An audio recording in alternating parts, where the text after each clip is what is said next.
오늘 주신 본문의 말씀을 가지고 부족함은 간절함의 원동력이다라는 제목으로 하나님 말씀 전하겠습니다. 교회에서 한번 설문조사를 한 적이 있습니다. 성도님들이 언제 예배 시간에 긴장을 제일 할까요? 그랬더니 참 재밌는 결론이 나왔습니다.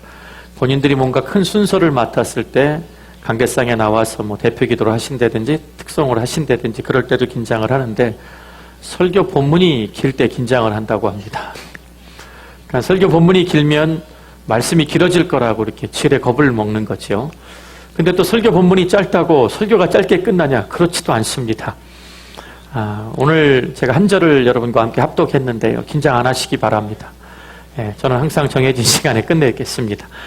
제가 주일마다 부족함에 대해서 계속 함께 나누고 있습니다. 결국은 저와 여러분이 잘나고 교만하고 똑똑하고 세상에 힘이 있을 때 하나님을 만난 사람보다는 정말 내 인생에 세상이 사람이 가장 가까운 식구들도 나의 문제를, 나의 영적인 메마름을 해결해 주지 못한 가장 고독하고 힘들고 외로운 시간에 주님을 만난 분들이 훨씬 더 많습니다. 모태신앙이나 정말 은혜의 가정에서 자라서 자연스럽게 교회를 통해 하나님을 만난 것, 정말 제가 보면 복 중의 복이에요. 천대까지 하나님의 은혜가 내려가는 가정, 저는 그런 가정들이 여러분의 가정이 되시기를 주의 이름으로 간절히 축복합니다. 세상에서는 강한 사람이 살아남는다고 가르칩니다. 제가 질문을 하나 또 드리겠습니다. 강한 사람이 살아남습니까? 살아남는 게 강한 것입니까? 예, 그런 것 드라마나 영화에서 많이 보셨죠? 살아남고 가는 것 같지만 길게 오래 남는 게 강한 거라고. 어떻게 해석하냐에 따라 틀리지만 약육강식이라는 세상은 분명히 아프리카의 정글에만 존재하는 세상이 아닙니다. 오늘날 우리가 살고 있는 이 땅에도 없는 것, 안 보이는 것 같고 인권의 평등을 주창하지만 정말 힘 있는 자들에 의해서 세상은 움직이고 어렵고 힘들고 괴로운 인생들은 참 설 곳이 점점 없어져가는 그런 안타까운 현실입니다. 아프리카 정글에서만 강한 짐승이 약한 짐승을 잡아먹고 사는 것이 아닙니다. 여러분 유튜브에 사자든 하이에나든 이렇게 한 번만 검색해 보세요. 짧은 영상으로 이제 갓 태어난 초원의 그 예쁜 사슴이든 얼룩말 새끼든 할 것 없이 그 맹수들이 와서 가죽도 남기지 않고 물어뜯는 그 처참한 모습들을 쉽게 보실 수 있을 것입니다. 그러나 약육강식의 세계는 우리의 아이들, 우리의 손주들이 다니는 학교에서도 여러분이 일하고 있는 일의 현장, 삶의 터전에서도 우리가 사는 모든 곳에서 지금도 일어나고 있습니다. 2차 대전 때 정말 얼마나 많은 사람들이 죽었습니까? 유대인들만 600만 명이 학살을 당했습니다. 하물며 현장의 전쟁에서 죽어간 사람들과 또 사랑하는 가족들을 잃어서 끔찍한 인생을 살았던 사람은 얼마나 될까요? 그 독일의 히틀러, 나치의 우월성 하나를 가지고 세상에 나타내려고 했던 그 한 사람 때문에 그 끔찍한 일을 겪었습니다. 우리가 알고 존경했던 플라톤이라는 훌륭한 철학자도 철인 정치를 주창하며 자기가 믿고 있는 세상으로 세상에 우월함을 나타내려고 했던 일들이 고대에 있었습니다. 힘이 있어야 살아남는 세상에서 오히려 힘이 없어서 살아남는 이야기가 가능하다고 여러분은 생각하십니까? 정답은 그렇습니다. 여러분, 우리 인간의 몸에서 가장 단단한 데가 어딜까요? 일부 예배 때 이렇게 말씀드렸더니 어떤 분은 머리라고 그러시더라고요. 그래서 시라손이냐 그랬어요, 제가. 우리 인생에 우리의 몸을 이루고 있는 구조 중에 가장 단단한 건 이빨입니다. 치아의 구조는 나중에 썩어도 없어져도 이 치아의 구조를 가지고 사람의 그걸 찾아내기도 합니다. 그런데 이빨이 가장 단단한데 여러분 맛있는 거 급하게 드시다가 혀 깨물어서 눈물 흘리고 피나 본 적 여러 번 있으시죠? 나이가 드시고 연세가 드시면 이는 빠져서 틀니하고 우물우물거리셔도 혀가 닳거나 가장 부드러운 혀가 빠져서 어려움 당했다는 분은 들어본 적도 본 적도 없습니다. 그렇죠? 우리가 이가 빠져서 나중에 돌아가시긴 하도 혀가 빠져서 죽을 일은 없습니다. 그리고 돈이 많아서 매일 최고급 우유를 시켜 마시는 사람보다 돈이 없어서 살기 위해 그 우유를 배달하는 배달부가 훨씬 더 건강하다는 이야기를 많이 들어봅니다. 많이 가졌다고, 힘이 세고 강하다고, 많이 배웠다고 물질 돈을 많이 가지고 있다고 항상 살아남고 위에 존재하는 세상은 아닙니다. 우리가 살고 있는 애리조나는 참 척박한 땅입니다. 사막입니다. 우리가 사는 곳을 조금만 벗어나도 선인장을 쉽게 볼 수 있습니다. 아니, 쉽게 보는 정도가 아니라 어느 정도 외곽으로 나가면 끝이 없는 선인장들을 바라보게 됩니다. 여러분, 그 선인장이 비가 오지 않은 건조한 땅에서 선인장은 물에 의존하여 사는 방법을 일찌감치 포기했다는 걸 아십니까? 대신 뿌리를 깊이 내리는 법을 배웠습니다. 물이 있는 땅속 깊은 곳까지 뿌리를 내리는데, 우리들이 잘 아는 서화로 선인장 같은 경우는 사람 머리카락 굵기에 보이지 않을 것 같은 가는 뿌리들이 깊게는 자신의 키에 수십 배, 수백 배를 내려가서 물줄기를 찾아낸다고 합니다. 그 증거가 어디 있느냐? 선인장에 꽃이 필 때 바로 그 물줄기를 찾아서 뿌리에서 물이 올라올 때 비로소 선인장은 꽃을 피운다고 합니다. 이처럼 부족함은 생명의 근원을 만들어내기도 합니다. 사막의 선인장은 웬만해선 뽑히지도 않고 바람에 쓰러지지도 않습니다. 세찬 모래바람과 폭풍 후에도 끄떡없이 자리를 지키고 사막에 당당히 서 있습니다. 부족함이 선인장들을 살려낸 것입니다. 우리 그리스도인들도 마찬가지입니다. 세상 사람들이 말하는 것들로 인해 살아가는 사람들이 아니라는 것입니다.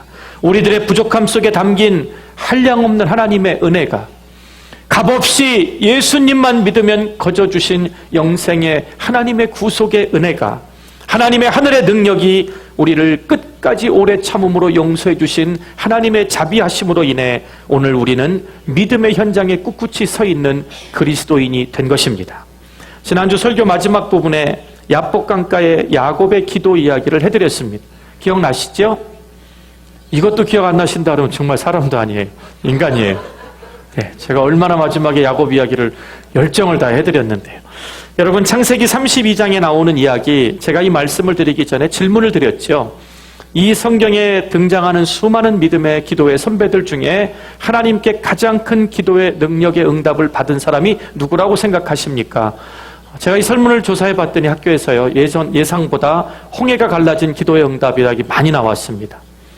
예수님이 5,000명을 먹이시고 살리신 일, 나사로를 죽은 자를 살리신 일들, 또 엘리야가 하늘에서 불이 내려오는 기도의 응답들, 생각보다 참 응답들이 많이 나왔는데 제가 기대했던 야복강가의 기도 응답은요, 순위에도 들지 못했다니까요. 근데 아무리 살펴봐도요, 하나님이 친히 이름을 바꿔주시며 사람이 하나님과 겨루어 이겼다, 이게 이스라엘이란 뜻이에요. 하나님, 엘로힘 할 때 사람이 하나님과 겨루어 싸워 이겼다. 이 얼마나 큰 기도의 응답일까요? 근데 제가 오늘 부족한 속에 담기는 은혜를, 오늘은 성경의 예화를 가지고 설명을 드리려고 합니다. 야곱은 평생을 자신이 원하는 것들을 얻기 위해 달려갔던 사람입니다. 그 야곱이 야복강 강가에서 평생을 달려오던 발걸음을 멈추게 됩니다. 여기서 깨달은 지혜는, 인생을 내가 원하는 것을 가지려고 달려가다가 비로소 멈출 때 그 멈춤에 하나님을 만나는 기적이 있다는 것입니다. 오늘 하나님을 만나긴 했지만, 멈춰섰기 때문에 하나님을 만날 수 있었지만, 야곱에게는 아직도 완전히 꺼지지 않은 그가 붙들고 있는 인생의 한 줄기 희망이 있었습니다. 아직도 온전히 전적으로 하나님을 의지한 것이 아니라 믿는 구석이 남아 있었습니다. 그것은 야곱의 가장 큰 장기가 뭘까요?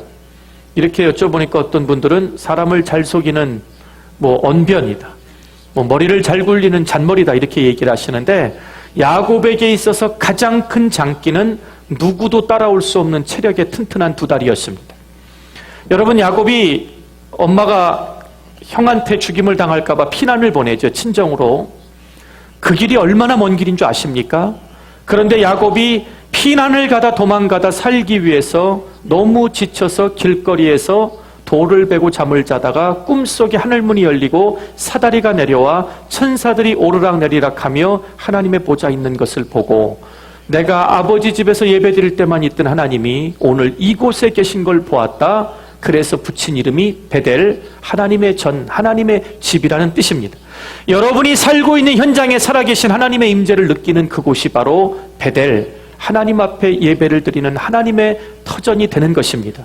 그런데 브엘세바에서 그 베델까지는 차로 가봤지만 야곱 같은 사람이 아니면 누구도 하루길에 달려갈 수 있는 길이 아닙니다. 얼마나 튼튼한 두 다리를 가졌는지 모릅니다. 거기에 머리까지 좋았으니 자신이 원하는 모든 것은 다 얻었던 사람입니다.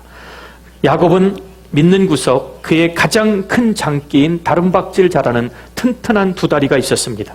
야복 강가에서 야곱은 자신의 전 재산과 부인들과 자녀들을 강을 건너게 하고 혼자 강 건너편에 남았습니다.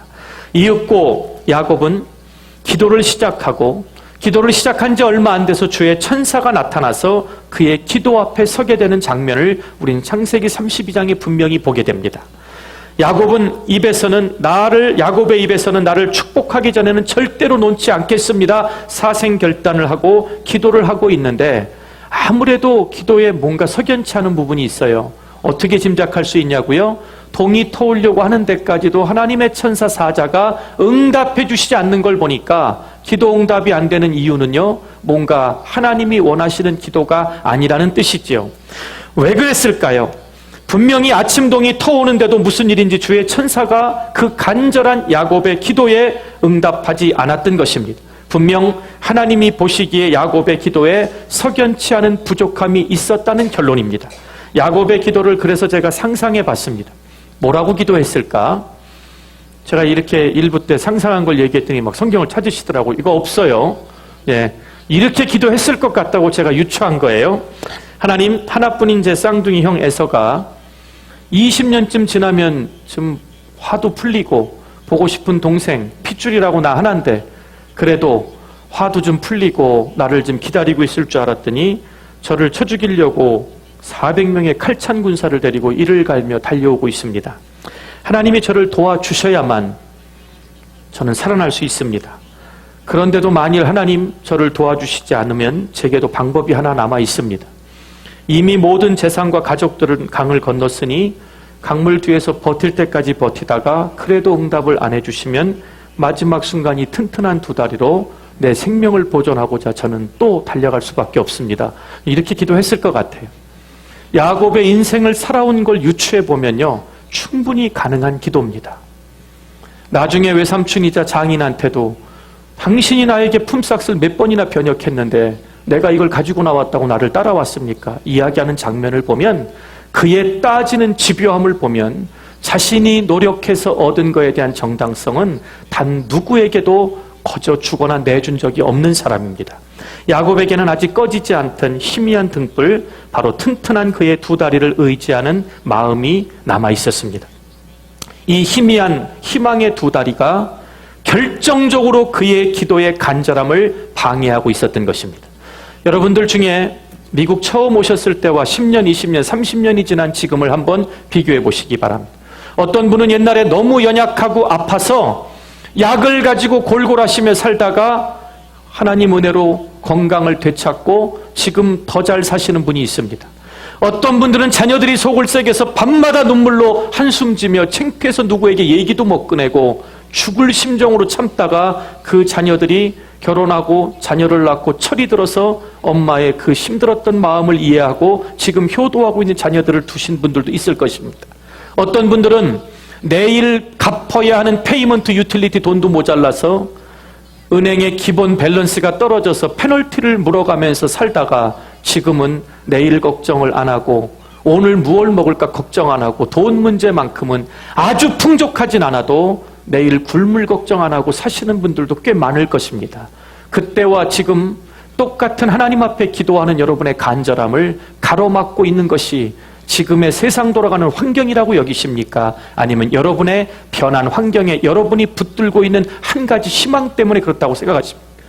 오늘날의 교회에 성령의 능력과 성도들의 기도 응답이 떨어지는 이유는 하나님만을 바라보지 않고 변한 삶에 내가 붙들고 있는 그 1%가 우리의 간절함을 가로막고 있다는 결론이 있습니다.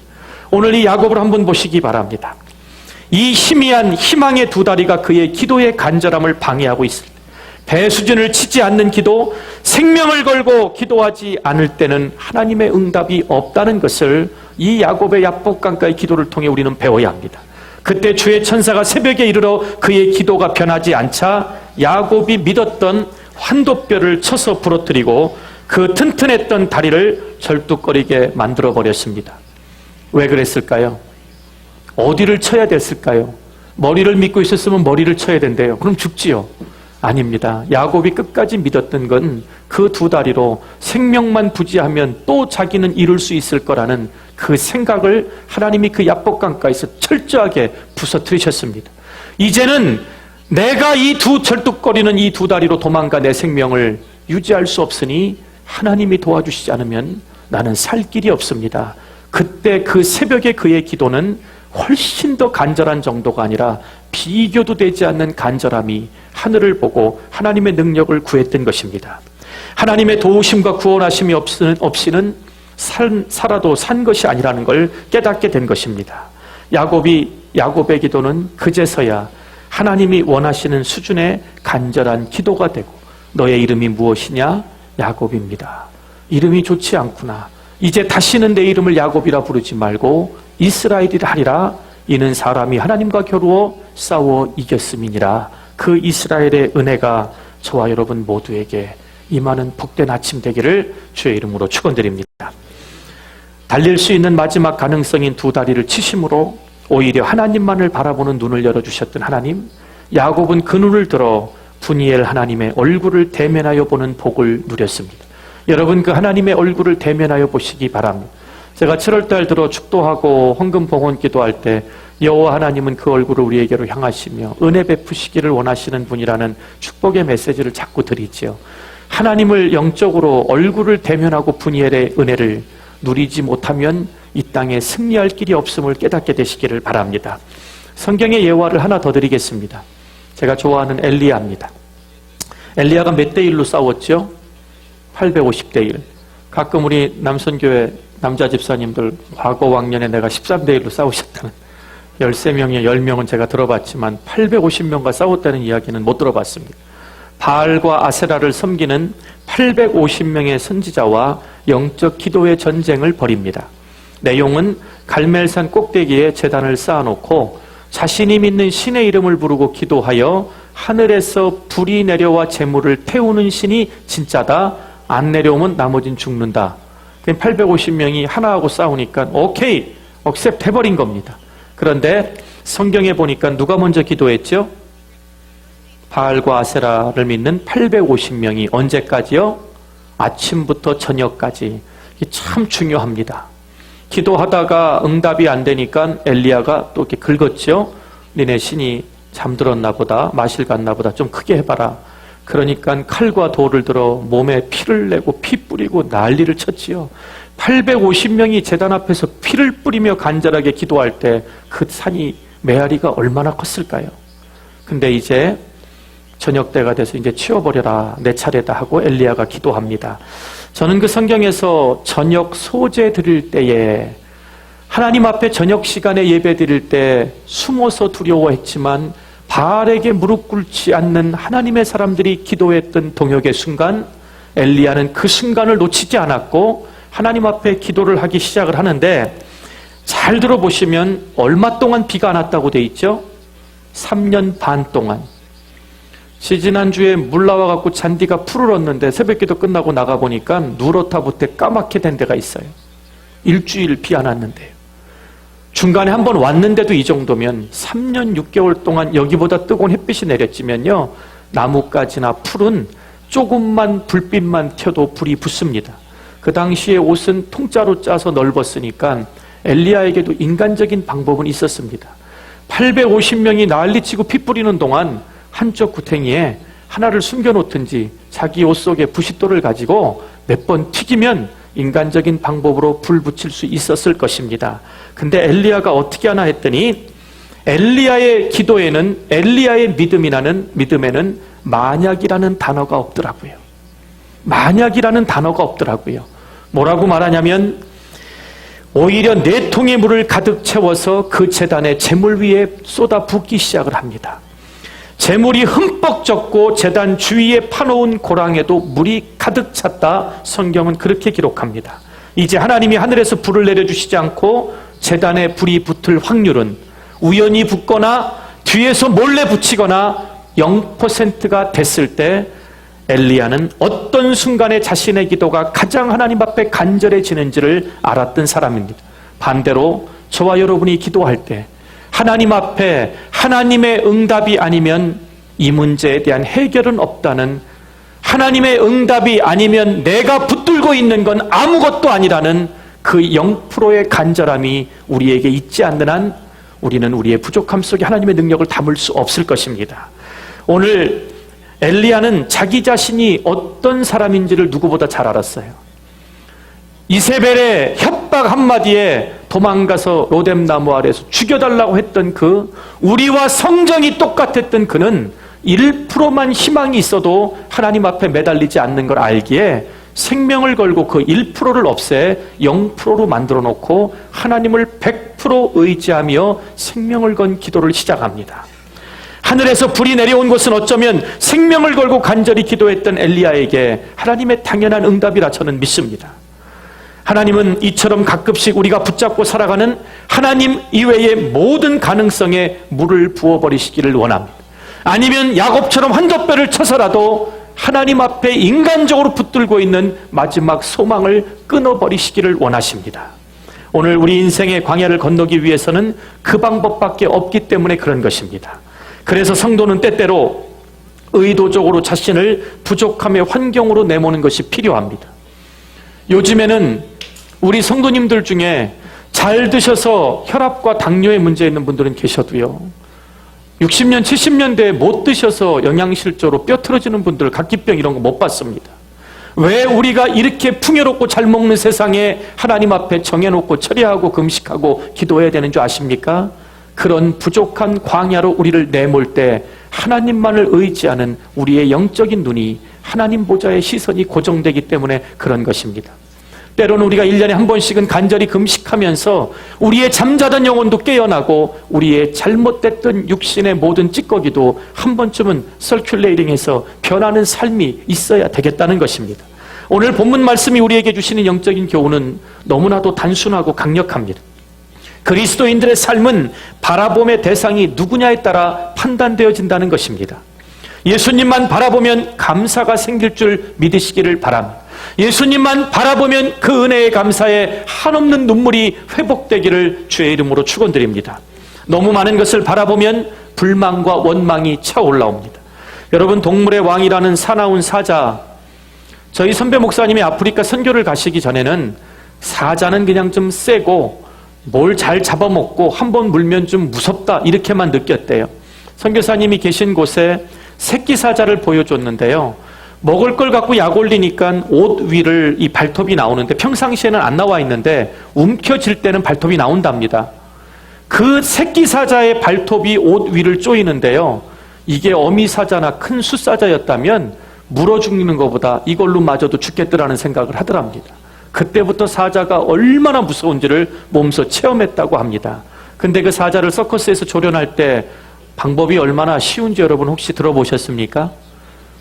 혹시라도 사자를 마주치면 이 방법을 꼭 쓰시기 바랍니다.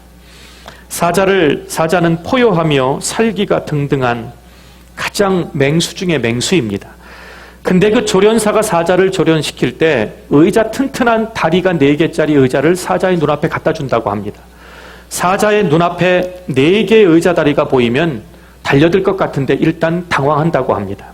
사자는 한 가지 목표를 딱 보면 무조건 전력질주의 바람같이가 그곳을 물어뜯는 습성이 있는데 순간 눈앞에 바라봐야 할 목표가 4개가 생긴 것입니다. 오른쪽 다리를 가서 물자니 왼쪽 다리가 눈에 거슬리고, 왼쪽 다리를 물자니 뒷다리가 들어오고, 4개를 바라보다 그 기세등등한 사자가 풀이 꺾인다고 합니다. 그때 살살 먹이고 달래면서 그 목표를 가지고 사자를 조련한다고 합니다.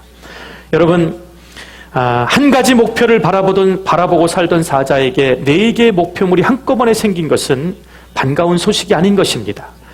이는 다른 말로 목표의 상실을 의미하는 것입니다. 다리 4개를 다 봐야 한다는 사자의 욕심이 그를 무기력하게 만들었듯이 우리 안에 들어와 있는 보고 싶고 하고 싶은 수많은 욕심이 우리를 그리스도인들답게 살지 못하게 하고 하나님의 능력을 잃어버린 채 무기력하게 세상 사람보다 못한 인생을 살아가게 만들고 있다는 것입니다. 우리의 눈이 믿음의 주인이요 우리를 온전하게 하시는 예수님만 바라본다면 예수님이 주시는 만족이 저와 여러분 안에 충만하게 거하실 줄 믿게 되시기를 바랍니다. 그럼 목사님, 예수님의 은혜와 만족이 충만하면 어떻게 알지요? 얼굴에 보면 압니다. 얼굴에 보면, 여기까지만 숙제를 드릴게요. 오늘 거울 보시고 내 얼굴을 뚜렷지게 보시고 내 안엔 예수님의 만족이 있는지, 사자처럼 갖고 싶고 하고 싶은 욕망이 있는데 내 눈앞에 너무 해야 될 것이 많아서 그 욕심 가운데 목표물을 상실하고 살아가진 않는지 여러분 거울 앞에 한번 철저히 점검해 보시기 바랍니다. 옷장에 옷이 많은 사람은 나갈 때마다 뭘 입을까 고민합니다. 필요한 옷만 딱 갖고 살아가는 사람은 그런 것에 고민하지 않습니다. 저는 정말 교복을 입어보고 싶었던 세대입니다. 저 학교 중학교 갈 때 없어진 교복, 나중에 회복될 때도 저는 없었습니다. 내 자율화될 때와 교복 입을 때 엄마들의 설문과 학교의 통계가 뭐가 틀린 줄 아십니까? 엄마들은 학교 보내는 게 훨씬 수월해졌다. 옷 때문에 신경 안 써서. 그리고 학교에서도 자신들이 나쁜 짓을 하거나 공부를 등한시할 때 교복 입은 자신의 모습을 거울에서 볼 때나 단체로 교복 입은 것을 볼 때 학생의 정체성을 회복했다. 이 통계가 있습니다. 그 말은요, 우리들이 너무 많은 것이 있으면 무엇 입을까 고민하지만 꼭 필요한 옷을 갖고 살아가는 사람은 그런 쓸데없는데 우리의 정력을 낭비하지 않는다는 것입니다. 무엇부터 먹어야 할지 모르는 화려한 밥상보다 내가 입맛에 좋아하는 깔끔한 두세 가지 반찬이 훨씬 더 식욕을 높인다는 사실을 결코 잊어서는 안 될 것입니다. 가진 것이 너무 많아서 나에게 무엇이 있는지조차 모르는 삶보다 하나님의 은혜로 가진 것이 단촐해서 하나하나가 모두 소중한 인생이 더욱 행복한 인생임을 알아야 할 것입니다. 세상에 그 많은 것 다 갖고 살 때보다 주님 한 분만으로 나는 만족한다는 찬양을 우리가 부르고 있습니다. 여러분, 옛날에 여러분 미국 오시기 전이나 오셔서 얼마나 꿈이 크셨습니까? 나는 적어도 옛날 제가 청년들을 사역을 할 때 앞으로 인생을 어떻게 계획하냐 그랬더니 저는 지금 20대 초니까 엘란트라를 탑니다. 30대 초에는 저는 캠리를 타겠습니다. 40대 초에는 저는 BMW를 탈 겁니다. 어쨌든 구체적으로 인생의 목표는 있더라고요. 예.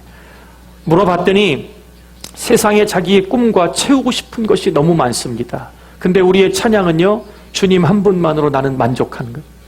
여러분, 이 모순적인 삶이 우리의 인생에 우리 눈앞에 펼쳐져 있음을 여러분 얼마나 자각하고 사십니까? 제가 말씀드렸잖아요. 처음에 한국에 아파트 들어오고 그럴 때 구역 예배 갔더니 화장실 하나 있는 집에서 2개 있는 집을 보고 기도 제목이 화장실 2개 있는 집으로 이사가게 해달라고.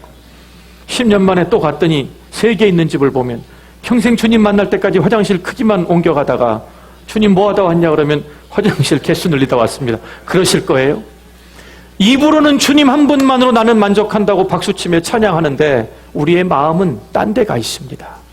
여러분, 오늘 사도 바울의 그 연약한 핸디캡 3가지, 헬라어 원어에도 단수로 쓰여 있지 않고 사탄의 가시들이라고 써 있는 이유가 뭘까요?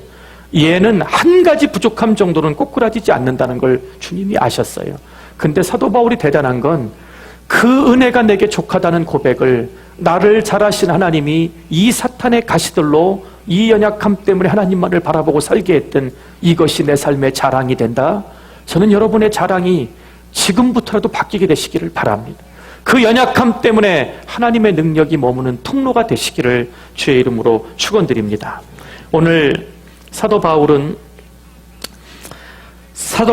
많은 신학자들이 히브리서를 누가 썼다고 그러는 줄 아십니까? 김 목사님 그것도 모르세요? 히브리가 썼대요. 예. 히브리 사람은 유대인들을 말하는 거죠. 히브리가 아닙니다. 작자 미상입니다. 사도 바울이 에베소서, 빌립보서, 골로새서 다 고린도전후서 썼지만 로마서까지 히브리서는 작자를 밝혀낼 수가 없습니다. 근데 저는 이 히브리서를 읽을 때마다 아주 강력한 하나님 메시지를 주시는데 저는 누가 뭐라 그래도 이 히브리서도 정말 대부분은 사도 바울의 글이라고 믿습니다. 왜냐하면 이 부분을 해석하고 구약에 있는 부분들을 해석하는 이 방법이 사도 바울이 썼던 문체들을 그의 방법을 너무나도 잘 표현하고 있습니다. 사도 바울은 빌립보서 4장 13절에 오늘 본문 말씀을 사도 바울이 얼마나 잘 이해했냐면 내게 능력 주시는 자 안에서 내가 모든 것을 할 수 있다. 그러니까 자기는 능력이 있다라는 것을 한 번도 부정한 적이 없어요. 나는 정말 너희들이 갖지 못한 능력이 있다. 근데 나에게 이 능력을 주시는 그리스도 예수 안에서 나는 모든 것을 할 수 있다라고 말했습니다. 이 구절은 성도들의 삶에서 긍정적인 사고방식의 단초가 되는 구절입니다. 한국의 초대 처음에 순복음교회 일어날 때는 앞에 빨간 줄로 내게 능력 주시는 자는 내가 모든 것을 할 수 있다. 건축합시다. 어렵습니다. 여기 성경 뭐라고 써 있죠? 변명할 명분이 없었어요.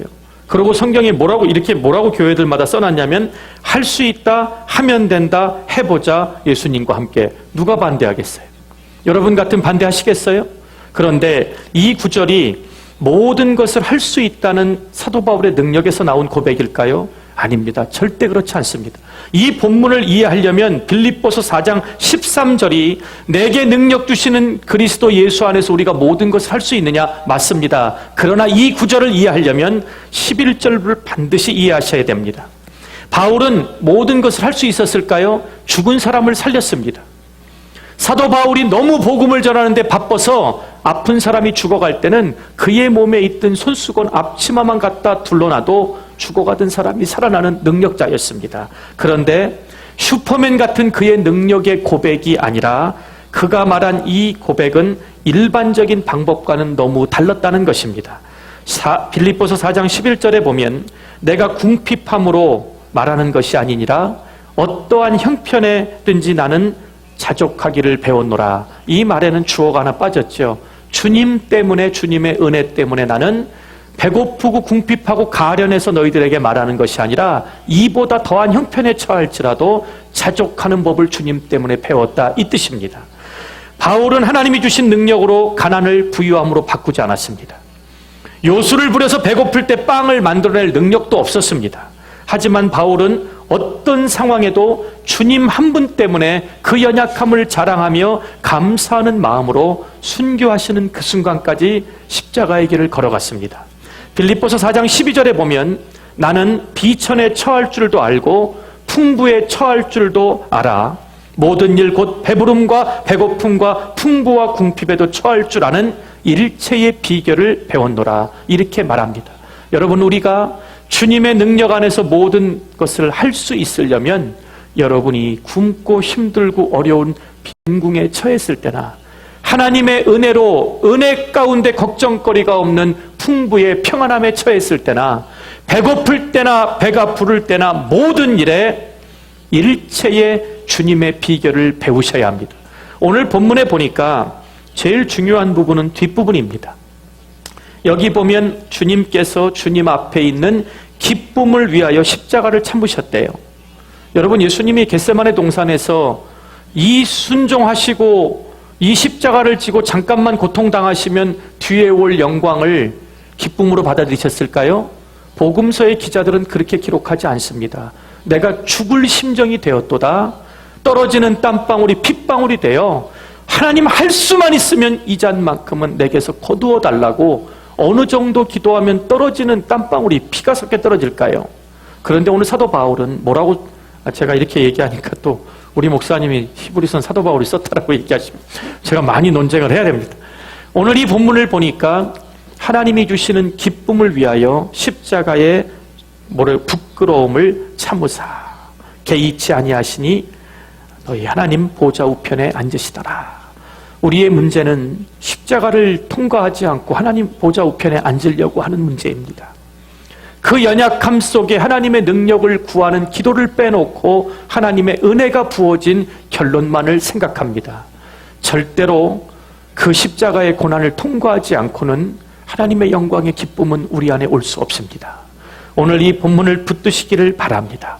쉬운 것 같지만 우리의 믿음의 대상이고 우리를 온전하게 만드시는 예수님을 바라보고 산다는 거, 바라본다는 거, 눈을 들어 본다. 여러분, 해석이 되십니까? 우리의 삶에서 과연 무엇이 우리를 온전하게 하시는 예수님만을 바라보고 사는 걸까요? 그것은 예수님이 우리 앞에 보여준 것은 딱 두 단어입니다. 섬김과 모범입니다. 주님은 이런 게 섬기는 거라고 설교하지 않으셨고 주님이 몸소 실천하셨습니다. 주님이 몸소 이런 것이라고 가르치셨으면 먼저 희생하셨고 먼저 보여주셨습니다. 오늘 주님을 바라보신다는 삶은 영광의 보좌 위에서 우리에게 응답해 주시는 하나님 곁에 계신 주님만 바라보시지 말고 우리가 걸어가야 할 길이 이 십자가의 길임을 친히 먼저 가신 그 모습을 바라보시기를 바랍니다. 그럴 때 우리의 삶은 변할 것이고 변하지 않는다 할지라도 그 주님을 생각할 때 내가 이렇게 사는 것이 미안하여 그 죄송한 마음이 커지면 회개하고 같은 죄를 반복하는 데서 돌이키는 은혜가 변화된 삶이 반드시 따라오리라고 믿습니다. 오늘 사도 바울은 있으면 감사하고 없고 부족해도 감사하고 그런 주님과 같은 삶을 살았기에 사탄이 그의 연약함과 부족함을 아무리 공격해도 어찌할 수가 없었습니다. 오늘 저와 여러분의 연약함을 공격할 때 감정적으로 폭발하지 않고 주님의 영광의 능력을 나타내는 그 길은 그것 때문에 우리의 감정이 휘둘려서는 안 될 것입니다. 여러분이 건강하실 때나 아프실 때나 기쁜 일이 많아서 교회에 뭔가 막 한 통 내겠다 이런 마음이나 너무 힘들어서 누가 나를 건드리기만 해봐라 이런 마음이 아니라 주님 때문에 하나님 앞에 여러분의 일관된 삶이 올라갈 때나 내려올 때나 정말 주님 가신 그 길을 바라보시고 그 십자가의 길에 벗어나지 않기를 주의 이름으로 축원드립니다. 오늘 주님과 동행하며 주님이 보여주셨던 방식대로 내주어진 처지에서 순종하고 살아가는 것, 그것이 우리의 예배의 대상이고 믿음의 대상인 주님을 바라보며 우리를 온전하게 하시는 오직 한 분을 바라보는 승리의 삶임을 잊지 않게 되시기를 주의 이름으로 축원드립니다. 하나님 감사합니다. 어떻게 하다 보니까